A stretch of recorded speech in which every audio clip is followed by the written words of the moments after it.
What is the difference between kneaded and non-kneaded bread? How do I answer this question? I don't know.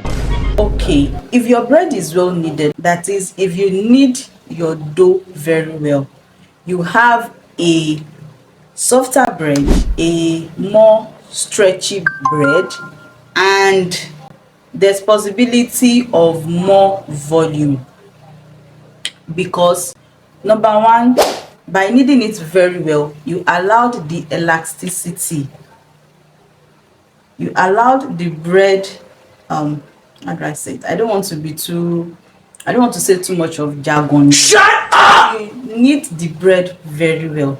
You allow the gluten in the bread that makes it stretchy. You allow it to form very well. So if your bread is well kneaded, it will give more yield, it will rise well, it will have a good texture, it will have a good appearance, it will come out very fine.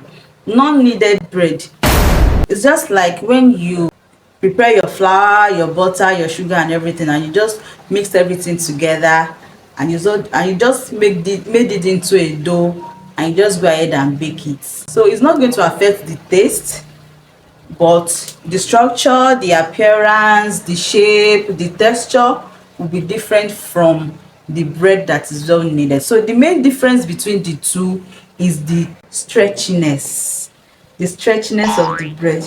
So when you cut bread like this and you like it that this bread is stretchy, it is as a result of kneading. But if you don't knead it well, it will not give you a fine shape, and it will not stretch very well. Another question is, how long does bread last without preservatives? So if you are talking about bread without preservatives, that is homemade bread. Like, you want to make the bread for your own personal consumption, and not that you want to make it and sell or for business.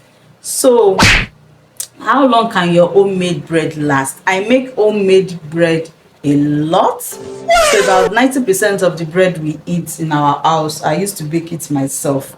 Bread can stand without preservatives for 24 hours, maximum of 24 hours. So after 24 hours, if I am not consuming it, I'll place it in the freezer just to preserve it. So that is basically what I can say. If you don't add preservatives to your bread, it can last up to 24 hours, and then you place it in the fridge or you place it in the freezer, and whenever you want to eat it again, just like I do, whether it is frozen or whether it is cold, if I want to eat it, I just take it out from the freezer and then I steam warm. So once I do that, it will become soft again, just like fresh bread. So if you want to know how I turn my frozen bread or my stale bread into fresh bread, let me know in the comment section. I hope you understood. If you don't understand, let me know in the comment section. And if you have any other questions regarding bread, just drop it there in the comment section. I'll attend to them.